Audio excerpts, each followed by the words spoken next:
ಇತ್ತ ಹೈಕಮಾಂಡ್ ಅಂಗಳವನ್ನ ತಲುಪಿದೆ ಬಳ್ಳಾರಿ ಪಾದಯಾತ್ರೆಯ ವಿಚಾರ. ಪಾದಯಾತ್ರೆ ಬಗ್ಗೆ ಹೈಕಮಾಂಡ್ಗೆ ಮಾಹಿತಿಯನ್ನು ನೀಡಿದ್ದಾರೆ ಬಿವೈವಿ.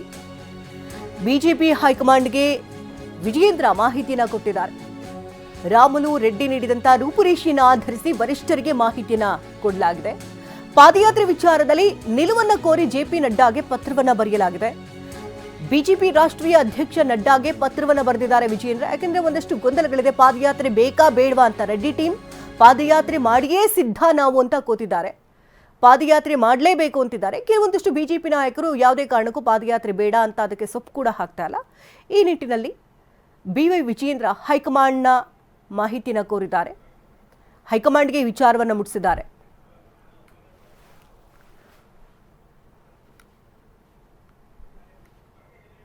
ಒಂದು ಆಡಳಿತ ಪಕ್ಷದ ಶಾಸಕ, ಕಾಂಗ್ರೆಸ್ ಶಾಸಕ ಅವರೇ ಮುಂದಾಳತ್ವವನ್ನು ವಹಿಸಿ ಯಾವ ರೀತಿ ಗುಂಡಾಗರ್ದಿ ಮಾಡಿ ಆ ಜಿಲ್ಲೆಗಳಲ್ಲಿ ಒಂದು ಭಯದ ವಾತಾವರಣ ನಿರ್ಮಾಣ ಮಾಡ್ತಾ ಇದ್ದಾರೆ.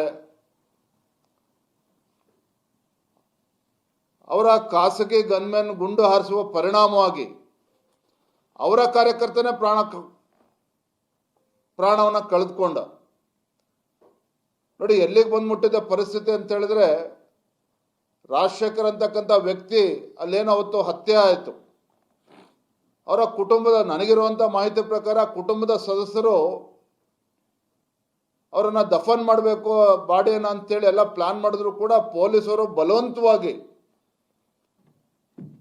ಅವನ ಶವವನ್ನು ತೆಗೆದುಕೊಂಡೋಗಿ ಸುಡುವಂಥ ಕೆಲಸ ಮಾಡಿದ್ದಾರೆ ಅನ್ನೋ ಮಾಹಿತಿನೂ ಕೂಡ ಬರ್ತಾ ಇದೆ.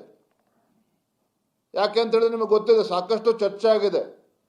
2 ಬಾರಿ ಪೋಸ್ಟ್ ಮಾರ್ಟಮ್ ಆಗಿದೆ ಅನ್ನೋದು ಕೂಡ ಸಾಕಷ್ಟು ಚರ್ಚೆ ಆಗಿದೆ. ಯಾವುದಕ್ಕೂ ಕೂಡ ಬಹುಶಃ ಸುಳಿವನ್ನು ಕೊಡಬಾರ್ದು ಅನ್ನುವ ದುರುದ್ದೇಶ ಇಟ್ಕೊಂಡೇ ಈ ರೀತಿ ನಡೆದಿದೆ ಅನ್ನೋದು ಕೂಡ ಇವತ್ತು ಸಾಕಷ್ಟು ಚರ್ಚೆ ಆಗ್ತಾ ಇರುವಂಥದ್ದು. ಒಟ್ಟಾರೆಯಾಗಿ ಕಾನೂನು ಸುವ್ಯವಸ್ಥೆ ಸಂಪೂರ್ಣವಾಗಿ ಹದಗೆಟ್ಟಿರುವಂಥದ್ದು. ಮೊನ್ನೆ ಯಲ್ಲಾಪುರದಲ್ಲಿ ನಡೆದಂಥ ಘಟನೆ, ದಲಿತ ಹೆಣ್ಣುಮಗಳು ಬರ್ಬರವಾಗಿ ಹತ್ಯೆ ಆಗ್ತದೆ. ಇದನ್ನ ಕಾಂಗ್ರೆಸ್ ಸರ್ಕಾರ ಇದನ್ನ ಖಂಡಿಸೋದಿಲ್ಲ.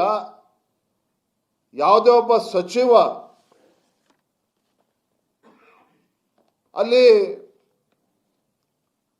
ಭೇಟಿಯನ್ನು ಕೊಡುವಂತ ಕೆಲಸ ಮಾಡೋದಿಲ್ಲ, ಕುಟುಂಬಕ್ಕೆ ಸಾಂತ್ವನ ಧೈರ್ಯವನ್ನ ಕೊಡುವಂತ ಕೆಲಸ ಮಾಡೋದಿಲ್ಲ. ನಾನು ಕೂಡ ರಾಜ್ಯದ ಅಧ್ಯಕ್ಷನಾಗಿ ನನ್ನ ಪಕ್ಷದ ಮುಖಂಡರೊಂದಿಗೆ ಅಲ್ಲಿ ಭೇಟಿಯನ್ನು ಕೊಟ್ಟು, ಯಲ್ಲಾಪುರಕ್ಕೆ ಭೇಟಿಯನ್ನು ಕೊಟ್ಟು ಆ ಬಡ ಕುಟುಂಬವನ್ನ ಭೇಟಿ ಮಾಡಿ, ಸದಸ್ಯರನ್ನ ಭೇಟಿ ಮಾಡಿ ಮಾತನಾಡಿಸ್ಕೊಂಡು ಬಂದಿದ್ದೇವೆ. ಅದು ಇವತ್ತರೂ ಕೂಡ ಯಾವುದೇ ಸಚಿವರು ಹೋಗಿಲ್ಲ. ಇದು ಬಿಜೆಪಿ ರಾಜ್ಯಾಧ್ಯಕ್ಷರ ಮಾತಿದು. ಹೈಕಮಾಂಡ್ ಅನ್ನ ಸಂಪರ್ಕ ಮಾಡ್ತೇನೆ. ಇನ್ನು ಬಳ್ಳಾರಿನಲ್ಲಿ ಏನಾಗ್ತಾ ಇದೆ ಅನ್ನೋದ್ರ ಬಗ್ಗೆ ಅವರು ಸುದ್ದಿಗೋಷ್ಠಿಯಲ್ಲಿ ಮಾತನಾಡಿದ್ದಾರೆ. ದಲಿತ ಹೆಣ್ಣುಮಗಳ ಸಾವಾಗಿದ್ರು ಕೂಡ ಅಲ್ಲಿ ಯಾರೊಬ್ಬ ಸಚಿವರು ಹೋಗಿ ಆ ಕುಟುಂಬಕ್ಕೆ ಸಾಂತ್ವನ ಹೇಳುವಂತ ಕೆಲಸ ಕೂಡ ಮಾಡಲ್ಲ ಅಂತ ಕಿಡಿಕಾರ್ತಿದ್ದಾರೆ. ಕುಟುಂಬಕ್ಕೆ ಕನಿಷ್ಠ 50 ಲಕ್ಷ ರೂಪಾಯಿ ಪರಿಹಾರನ ಕೊಡಬೇಕು ಅಂತೇಳಿ ಆಗ್ರಹ ಪಡಿಸಿದ್ದೇವೆ.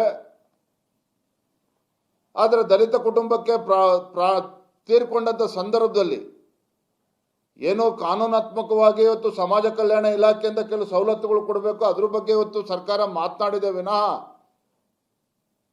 ಇದನ್ನ ಸಚಿವರಾಗಲಿ ಸರ್ಕಾರ ಹೋಗಿ ಇದ್ರ ಬಗ್ಗೆ ಒಂದು 50 ಲಕ್ಷ ಪರಿಹಾರವನ್ನು ಕೂಡ ಕೊಡದೇ ಇರೋಷ್ಟು ದರಿದ್ರ ಕಾಂಗ್ರೆಸ್ ಸರ್ಕಾರಕ್ಕೆ ಬಂದಿದೆಯಾ? ಆ ಜಿಲ್ಲೆಯ ಜನ ಇವತ್ತು, ರಾಜ್ಯದ ಜನ ಇವತ್ತು ಪ್ರಶ್ನೆಯನ್ನ ಮಾಡ್ತಾ ಇದ್ದಾರೆ. ಆ ದಲಿತ ಕುಟುಂಬಕ್ಕೆ ಒಂದು ಸಾಂತ್ವನ ಕೂಡ ಹೇಳಲಿಲ್ಲ, ಪರಿಹಾರನೂ ಕೊಡಲಿಲ್ಲ ಅಂತ ಹೇಳಿದ್ರೆ ಇದು ಖಂಡಿತ ಸರಿಯಲ್ಲ. ಇವತ್ತು ಕೂಡ ನಾನು ಆಗ್ರಹ ಪಡಿಸ್ತಾ ಇದ್ದೇನೆ. ಭಾರತೀಯ ಜನತಾ ಪಾರ್ಟಿ ಇವತ್ತು ನಾವು ಒತ್ತಾಯ ಮಾಡ್ತಾ ಇದ್ದೇವೆ ಮಾನ್ಯ ಮುಖ್ಯಮಂತ್ರಿಗಳಿಗೆ, ಈಗಲೂ ಕೂಡ ಕಾಲ ಮಿಂಚಿಲ್ಲ, ದಲಿತ ಕುಟುಂಬಕ್ಕೆ ನ್ಯಾಯ ಕೊಡುವಂತ ಕೆಲಸ ಮಾಡಬೇಕು, 50 ಲಕ್ಷ ರೂಪಾಯಿ ಪರಿಹಾರವನ್ನು ಕೊಡಬೇಕು ಅನ್ನೋದನ್ನು ಕೂಡ ಮತ್ತೊಮ್ಮೆ ನಾವು ಆಗ್ರಹ ಪಡಿಸ್ತಾ ಇದ್ದೇನೆ. ಮತ್ತೊಂದು ಕಡೆ ನಮ್ಮ ಸುಳ್ಯ ಕ್ಷೇತ್ರದ ಶಾಸಕಿ ಭಾಗೀರಥಿ ಮರುಳಯ್ಯ